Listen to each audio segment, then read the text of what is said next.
पण तुम्ही स्वतःला भाग्यवान समजतो की कोल्हापूरच्या आणि एकूणच सगळ्या बांधकाम व्यावसायिक क्षेत्रामध्ये अत्यंत चांगल्या पद्धतीचं योगदान देणार आहे सर्व मान्यवरांचा सन्मान, अगदी जीवन गौरव सुद्धा पुरस्कार देण्याचा सन्मान आणि त्याचं भाग्य, त्या सगळ्यांचा सत्कार करण्याचं भाग्य मला मिळालं।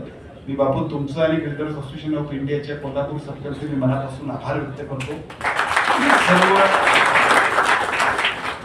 सर्व विजेत्यांचं विशेषतः अभिनंदन करतो। खरं तर अशा पद्धतीचे कार्यक्रम आम्ही घेत असतो, विविध सामाजिक क्षेत्रातल्या आणि राजकारणातल्या सगळ्या वेगवेगळ्या पद्धतीच्या सगळे काम आम्ही घेत असतो, पण बिल्डरला कन्स्ट्रक्शन लाईन मधल्या माणसाला असं वेळच नसतो। ज्या वेळा बघेल त्यावेळी नवीन काम कसं मिळायला पाहिजे, आपलं आहे ते कसं राहायला पाहिजे, पुढानी कसं जायला पाहिजे। स्पर्धा इतकी असते की एसीच्या दारात प्रत्येक माणसाची धावपळ इतकी असते की तिथं एसी कडे, एक्झिक्युटिव्ह इंजिनियर कडे आपल्या कामाचं सगळं कौशल्य पणाला लावून पुढचं काम कसं मिळवायचं, अगोदरचं कसं टिकवायचं यासाठी तुमची धावपळ असते।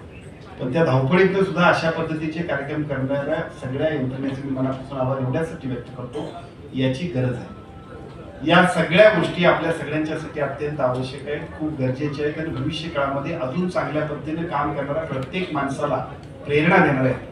आजचे पुरस्कार हे त्यांच्यासाठी महत्त्वाचे आहेत, पण त्यांच्यापेक्षा सुद्धा इतर सगळ्यांच्यासाठी खूप चांगल्या पद्धतीने प्रेरणा आणि प्रोत्साहन देणारे असल्यामुळे सुद्धा आजच्या पुरस्काराच्या कार्यक्रमाच्या निमित्तानं निश्चितपणे आपण घेतलेला हा उपक्रम, आपण सुरू केलेलं हे सगळं काम अशाच पद्धतीने पुढे जाणं हे केवळ बिल्डर्स असोसिएशन ऑफ इंडियासाठी नाही, तर कोल्हापूरच्या आणि महाराष्ट्राच्या आणि देशाच्या हिताच्या दृष्टीने सुद्धा अत्यंत आवश्यक आहे।